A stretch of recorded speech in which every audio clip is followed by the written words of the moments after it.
आद्य जगद्गुरु रामानंदाचार्य महाराज की जय। सियावल्लभ रामचंद्र की जय। गुरुर्ब्रह्मा गुरुर्विष्णु गुरुर्देवो महेश्वरा गुरुर्साक्षात् परब्रह्म तस्मै श्री गुरवे नमः। सार्थ श्रीमद दासबोध दशक 5वा समास 4था उपदेश लक्षण। श्रीराम एका उपदेशाची लक्षणे बहुविधे कोणे सांगता ते असाधारणे परी काही एक सांगो। बहुत मंत्र उपदेशिती कोणी नाम मात्र सांगते एक ते जप करविते ओंकाराचा। एक शिव शिव सांगती एक हरी हरी म्हणविते एक उपदेशिते विठ्ठल विठ्ठल म्हणून। एक सांगते कृष्ण कृष्ण एक सांगती विष्णू विष्णू एक नारायण नारायण म्हणून उपदेशिते। एक सांगती राम राम एक सांगती ओम ओम एक म्हणते मेघश्याम बहुता नामी स्मरावा। एक सांगते गुरु गुरु एक म्हणती परमेश्वरू एक म्हणती विघ्नहरो चिंतित दावा।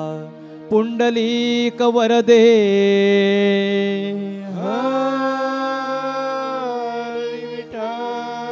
श्री ज्ञानदेव पंढरीनाथ महाराज की जय। जगद्गुरु नरेंद्राचार्य महाराज की जय। अनंत श्री विभूषित जगद्गुरु रामानंदाचार्य श्री स्वामी नरेंद्राचार्य महाराज के रामानंदाचार्य दक्षिण पीठाधीश्वर के पावन चरण कमलों को कोटि कोटि वंदन करते हुए उन्हीं से आज्ञा लेकर सार्थ श्रीमद दासबोध में दशक 5वां समास 4था उपदेश लक्षण के बारे में सद्गुरु स्वामी ने जो अपने शिष्य को बताया है वो आज हम आपको बताएंगे। लेकिन उसके पहले इस रविवार को होने वाले ऑनलाइन सत्संग में उपस्थित सभी श्रोतागण शिष्यगण भक्तगण को सांप्रदायिक श्री गुरुदेव। उपदेश लक्षण के बारे में शिष्य ने अपने स्वामी से पूछा कि उपदेश यानी क्या। तो समर्थ स्वामी ने कहा उपदेश यानी बोध करना बताना। क्या बताना? तो जो आत्मज्ञान प्राप्त होते हैं आत्म साक्षात्कारी जो पुरुष होते हैं वो सद्गुरु होते हैं। और जो आत्म साक्षात्कार प्राप्त कर चुके होते हैं और आत्मज्ञान के बारे में जिनको जानने की बहुत प्रबल इच्छा होती है, जो अंदर से छटपटाते रहते हैं कि हमें भी सद्गुरु के जैसे ही आत्मज्ञान प्राप्त हो, ऐसे शिष्य के साथ जो गुरु संवाद करते हैं उसे ही उपदेश कहते हैं। उसकी जिज्ञासा को शांत करने के लिए जो सद्गुरु अपने शिष्य को बोध करते हैं। आत्मज्ञान प्राप्त जो सद्गुरु होते हैं वो शिष्य के अंतःकरण में परमात्मा को प्रकट करते हैं। इसलिए हमें ऐसे ही आत्मज्ञानी सत्पुरुष के शरण में जाके जब तक हमारे अंतःकरण में वो परमात्मा प्रकट नहीं होते हैं तब तक उनके शरण में जाकर हमें बैठे रहना चाहिए। इसलिए गीता में कहा है कि तद्विधि प्रणिपातेन परिप्रश्नेन सेवया उपदेशन्ति ते ज्ञानम ज्ञानिनः तत्वदर्शिनः।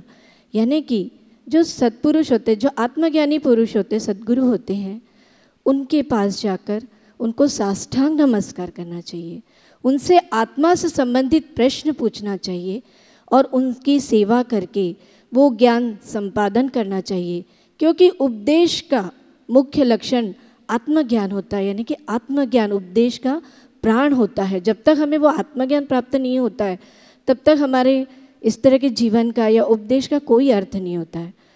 उपदेश के बारे में कई गुरुओं के बारे में उन्होंने बताया, स्वामी ने बताया कि उपदेश कुछ गुरु मंत्र के द्वारा देते हैं, कुछ नाम स्मरण के द्वारा देते हैं और कुछ अपने गुरु को ओम का जप करने के लिए कहते हैं।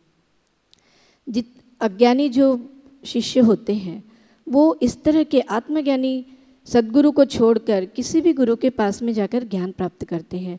और उन इस तरह का जो समाज में प्रचलन है उस उपदेश के बारे में उन्होंने कहा है कि जिसमें भगवान के बारे में कोई जानकारी नहीं है या जिसमें आत्मज्ञान की पार्श्वभूमिका नहीं होती है वो उपदेश नहीं होता है। पर समाज में इसी तरह का प्रचलन चल रहा है। जितने भी देवी देवताएं होते हैं उनके नाम, उनका उपदेश कई लोग देते हैं। तो उस तरह के जो मंत्र है उसके बारे में हम देखेंगे। मंत्र तो बहुत है लेकिन कुछ मंत्रों के बारे में हम आपको जानकारी देना चाहते हैं। जैसे शिव मंत्र, भवानी मंत्र, नरसिंह मंत्र, महालक्ष्मी मंत्र, विष्णु मंत्र, अघोरी मंत्र, यक्षिणी मंत्र, वेताल मंत्र, कंकाली मंत्र, काली मंत्र, बगुला मंत्र, ये सभी मंत्र में शक्ति सामर्थ्य होता है और कई शक्ति यंत्र भी बना के देते हैं। कुछ गुरु अपने शिष्य को नाम स्मरण करने के लिए देते हैं। नाम स्मरण कैसे? राम राम, शिव शिव, हरि हरि, विट्ठल विट्ठल, माधव माधव, केशव केशव। और कुछ गुरु अपने शिष्य को ओम का जप करने के लिए देते हैं। लेकिन स्वामी समर्थ ने कहा है कि ये सब व्यवहारिक दृष्टि से ठीक है, लेकिन ये परमार्थ के लिए, किसी भी कार्य के लिए उचित नहीं होते, क्योंकि इसमें आत्मज्ञान की पार्श्वभूमिका नहीं होती है। यानी जो इस तरह के मंत्र जो देते हैं वो आत्मज्ञानी सद्गुरु नहीं होते हैं। उन्होंने सद्गुरु की पहचान ही कहा है कि जो आत्म साक्षात्कारी यानी क्या? जिनके नाम में शक्ति हो, जिनके वास्तव्य में शक्ति हो, जिनके दृष्टि में ताकत हो, ऐसे सद्गुरु से अगर आपने दीक्षा ली है तो ही वो आपके काम का है। तो हम देखेंगे एक छोटा सा दृष्टांत कि एक व्यक्ति गुरु के पास जाता है जो आत्मज्ञानी होते हैं, जाके उनसे कहता है कि मुझे आपका वो नाम दे दीजिएगा, वो क्या कहते हैं आप, वो दीक्षा, वो अनुग्रह दीक्षा दे दीजिएगा, लेकिन मेरी एक शर्त है। गुरु के पास जाके दीक्षा लेना, अनुग्रह दीक्षा लेना किस लिए? तो उसके लिए कहता है कि मेरी एक शर्त है। गुरु से कहता है कि मेरी एक शर्त है कि मुझे आप दीक्षा जरूर दीजिएगा और उसके बदले में मैं आपको जितना चाहे पैसे दे दूंगा, लेकिन मुझे क्या आना चाहिए? पानी पे तैरना आना चाहिए। गुरु कहते हैं मुझे ऐसे कोई शक्ति नहीं है, ऐसे कोई मेरे पास में उपदेश नहीं है, ऐसा कोई मेरे पास मंत्र नहीं है कि जिससे कि तुम्हारा ऐसा कोई कार्य होगा, मैं आपको दीक्षा नहीं दे सकता हूँ। तो शिष्य जो रहता भड़क जाता, गुस्सा होता है, बोलता है कि ऐसे कैसे? इतना बड़ा आपका मठ है, लाखों आपके शिष्य हैं और आपको मुझे इतना सा छोटा सा कार्य करके देना नहीं आता?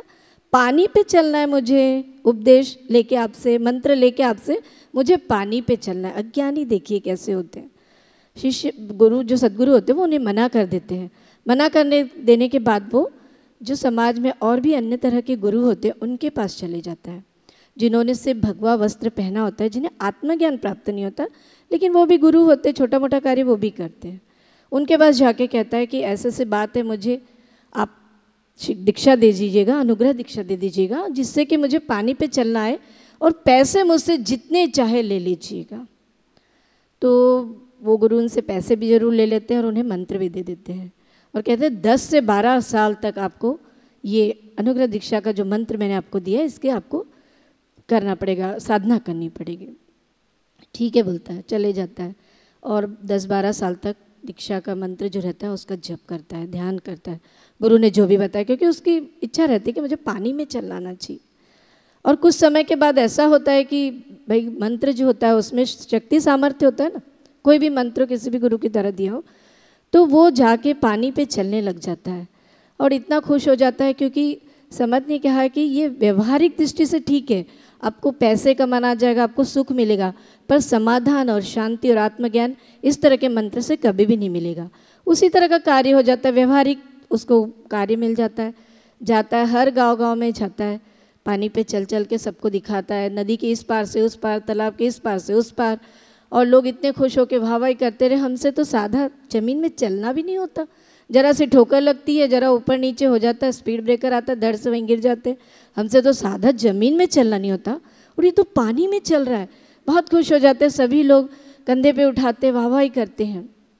ऐसे मन इस तरह का प्रयोग करते करते वो उसी गुरु के द्वार पे चला जाता है जहाँ पे उस सद्गुरु ने उन्हें मना किया रहता है।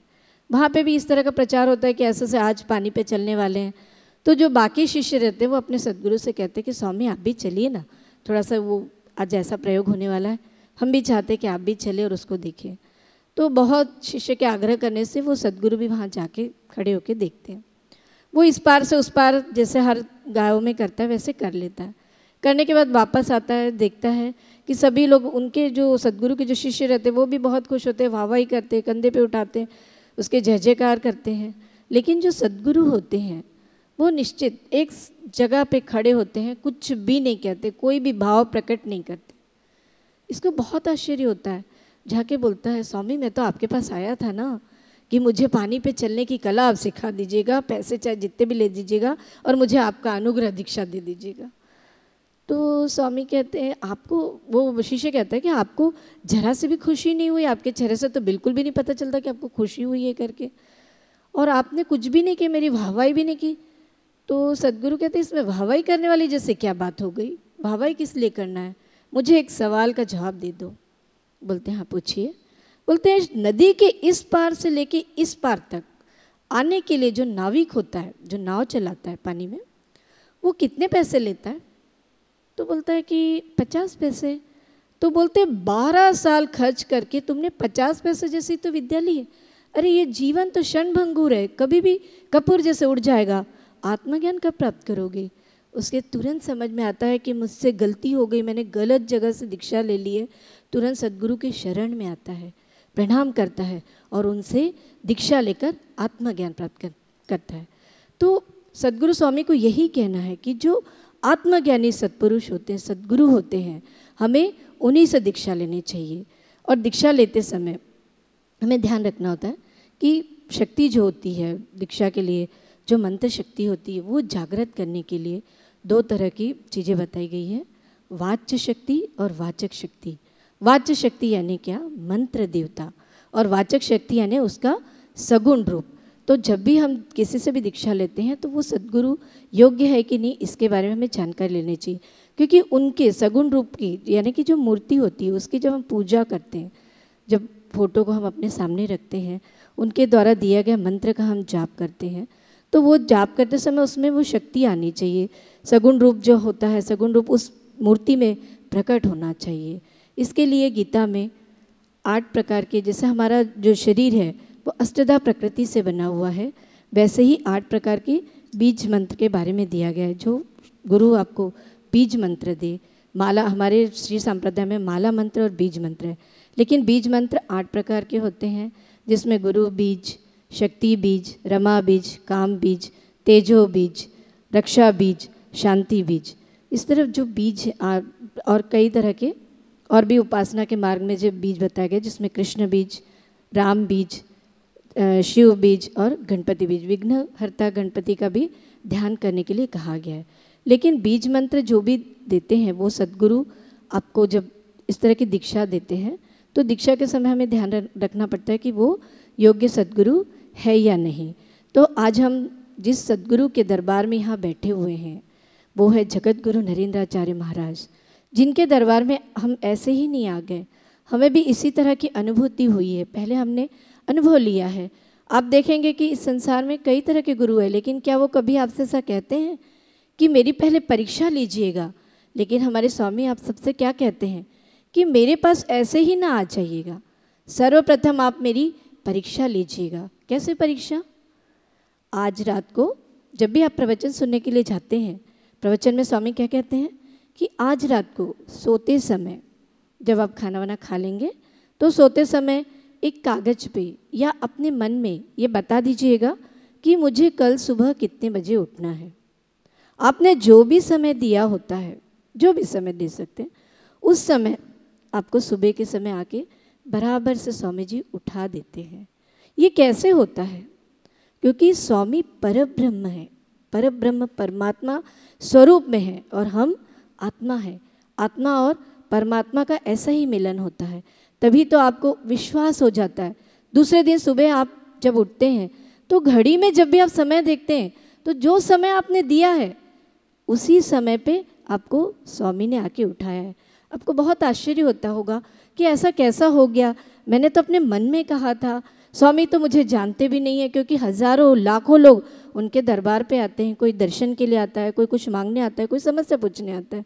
लेकिन जो ऐसे ही आ जाते हैं उठ के चलते फिरते कि चलो वहाँ प्रवचन चल रहा, आके बैठ जाते हैं, और स्वामी के द्वारा इस तरह कहने के बाद वो घर में जाके जरूर इस तरह की परीक्षा लेते हैं। हर किसी को इस तरह का अनुभव है ना, तो इस तरह के अनुभव होने के बाद ही हम योग्य सद्गुरु के मार्ग में आगे बढ़ते चले जाते हैं। और आने के बाद इस तरह कई बार स्वामी ने कहा, कई बार आप 1000 बार मेरी इस तरह की परीक्षा ले लीजिएगा, आपको संसार का, प्रपंच का सारा सुख, शांति, समाधान, आपका सारा दुख मैं लेता हूँ कि नहीं, आप देखिएगा। और ऐसे ही देखने के बाद जब हमें इसकी अनुभूति बहुत ज़्यादा अच्छी हो जाती है तो हम आके स्वामी जी से सर्वप्रथम क्या लेते हैं? साधक दीक्षा। हमारे हमने कहा है ना, श्री संप्रदाय ने कि पहले स्वस्वरूप संप्रदाय था, अभी श्री संप्रदाय कहा जाता है। इसमें माला मंत्र यानी कि साधक दीक्षा को पहला माला मंत्र दिया जाता है, जो मंत्र है गणी गण गणात बोते, गणी गण गणात बोते, जो आपका प्रणव। ये माला मंत्र जो है, ये माला मंत्र में हम गणिगण गणात बोते, गणिगण गणात बोते या ओम नरेंद्रनाथ है नमा, ये मंत्र का जाप इस कारण देते हैं कि पहले भाई तय करो, ऐसे गड़बड़ी मत करो।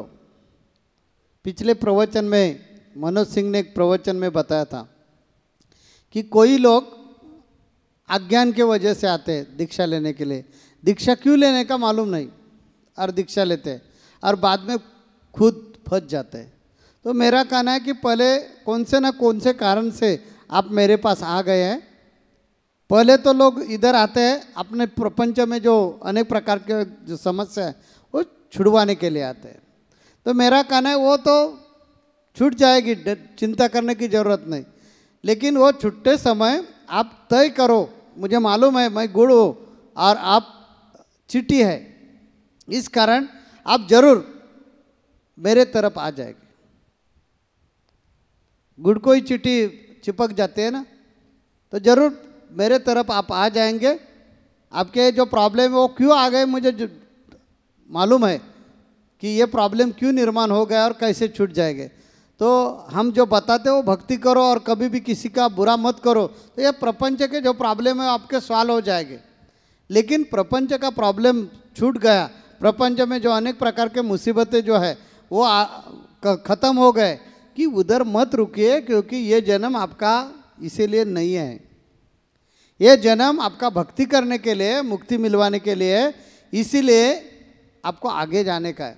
तो आज से ही तय करो कि जिनके पास हम आ गए वो हमें प्रपंच और परमार्थ दोनों मार्ग से हमारा जो अंतिम ध्येय है वहाँ तक पहुँचाएंगे या नहीं पहुँचाएंगे। इस कारण हम बोलते हैं कि आप मेरी कसौटी ले लो, कि मन में बोलो स्वामी जी मुझे फलाने फलाने जगह पे टाइमिंग पे उठाइए, और देखिए हम आपको आकर उठाते हैं क्या। आपको उठाया तो आपको आश्चर्य लगेगा कि हम फलाने गांव के हैं, फलाने घर में रहते हैं, कितने बजे उठाने का ये भी स्वामी जी को बताया नहीं, मेरा गांव मालूम नहीं, मेरा नाम मालूम नहीं, कितने बजे उठाने का मालूम नहीं। और इतने लाखों के तादाद में जो भक्तगण ने बताया है, उनमें से मुझे स्वामी जी ने बराबर सही टाइम पे से कैसे उठाया, ये आपको जब आश्चर्य लगेगा तब उसका जवाब ऐसा है। इसमें चमत्कार, जादू टोना, जंतर मंत्र कुछ नहीं है। मैं एक चैतन्य है और मैं पूरे चराचर में फैला हुआ है। मेरे अलावा ये चराचर में कुछ भी चीज़ नहीं है। हम अणु से रेणु तक और रेणु से वस्तु तक हर चीज़ में हम है। इसको बोलते ब्रह्म ज्ञान। तो उसके अनुभूति ले लो और ये प्रपंच का प्रॉब्लम छूटने लगा कि उस पर समाधानी मत रहो, बेफिक्र मत रहो, क्योंकि ये जीवन पानी के ऊपर जैसा बुड़बुड़ आता वैसा है, वो कभी फूट जाएगा ये समझ में नहीं आएगा। तो ये दुर्लभ नरदेह मिल गया है, उसका कल्याण करने का है। तो ये प्रपंच का अब प्रॉब्लम सॉल्व होते होते ही परमार्थ के तरफ भी अब चलिए। इसी कारण हम आपको बोलते हैं कि मेरी कसौटी ले लो। उसके बाद कोई लोगों का ऐसा लगता है ठीक है प्रपंच का प्रॉब्लम सॉल्व हो गए, बाकी लोग जैसे दीक्षा लेते हैं वैसे मुझे भी दीक्षा मिलनी चाहिए, लेकिन ध्येय फिक्स नहीं है। वो लेता है इसी कारण मुझे चाहिए। और ऐसे बहुत से लोग दीक्षा लेते हैं और ये कलयुग का महिमा है। इसलिए इस पर क्या करना चाहिए सोचकर हमने एक साधक दीक्षा नाम का एक प्रकार शुरू किया। वो हमारा उद्देश्य क्लियर है उसमें कि भाई देखिए आप दीक्षा लेकर परमार्थ की तरफ जाने वाले हैं। तो इसमें आप सोचो 2 साल में सोचो कि ये हमें गुरु ने जो बताया वो हम कर सकते हैं क्या। वो साधक दीक्षा में हम बोलते हैं कि कभी किसी का बुरा मत करो, कभी किसी को फंसाना नहीं चाहिए, कभी किसी को तकलीफ नहीं देना चाहिए, कभी छुआछूत नहीं मानना चाहिए, कभी पर स्त्री से खराब संबंध नहीं रखना चाहिए, पर पुरुषों से खराब संबंध शारीरिक संबंध नहीं रखना चाहिए, कौन सा भी दुर्व्यसन नहीं करना चाहिए। ये जो हमने कंडीशन या अटी या शर्त हमने डाल दी है वो इसीलिए दी है कि हमारे में जो देवपन है, ये भगवान का अंग जो है वो विकसित होना, ये उद्देश्य है। वो होने के लिए आपको कष्ट लेना पड़ेगा, कष्ट उठाने पड़ेंगे, हमने बोला है मार्ग से चलने पड़ेंगे।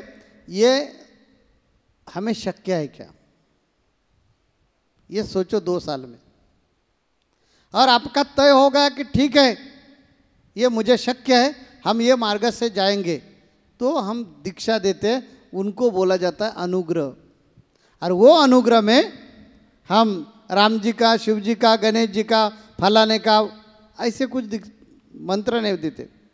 जो बीज मंत्र है, जो बीज से हम सब लोगों का जन्म हुआ है, ये सृष्टि का जन्म हुआ है, वो मंत्र देते, उसको बोलते बीज मंत्र। वो 28 अक्षर का मंत्र रहता है। तात्पर्य क्या कि हम तैयार करके लेते हैं कि देखिए भाई गड़बड़ी मत करो, जल्दबाजी मत करो, पूरा तय करो कि हम दीक्षा ले रहे हैं, बार बार दीक्षा निकाल नहीं सकते।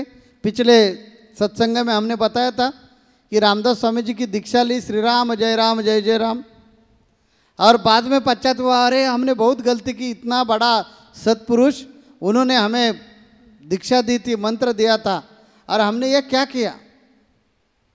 ऐसी गड़बड़ी नहीं होना चाहिए, क्योंकि उनका मकसद, उनका उद्देश्य फिक्स नहीं था।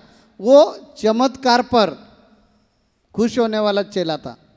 इसी कारण तुकाराम महाराज जी ने चमत्कार किया ना, तो वो योग्य सद्गुरु है ऐसे समझकर इन्होंने रामदास स्वामी पर जो विश्वास था, श्रद्धा थी, वो छोड़ दी।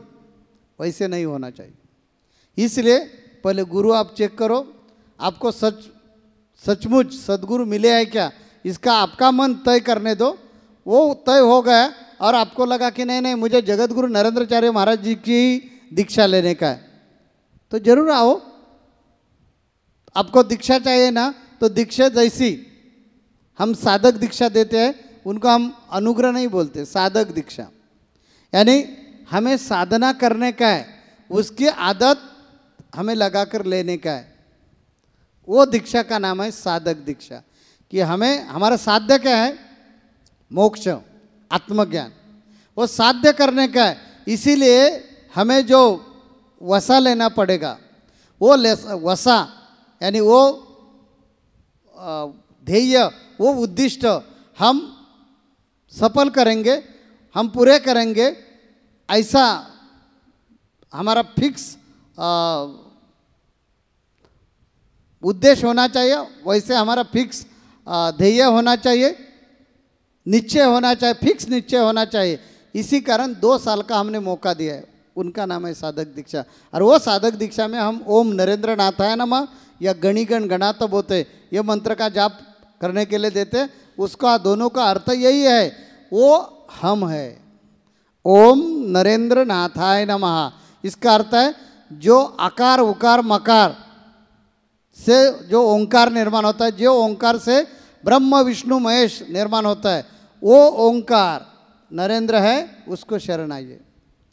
गणिगण गणात बोते का अर्थ यही है। गणी यानी शक्ति, गण यानी आप लोग, गणात यानी ब्रह्मांड, और बोते यानी बोले।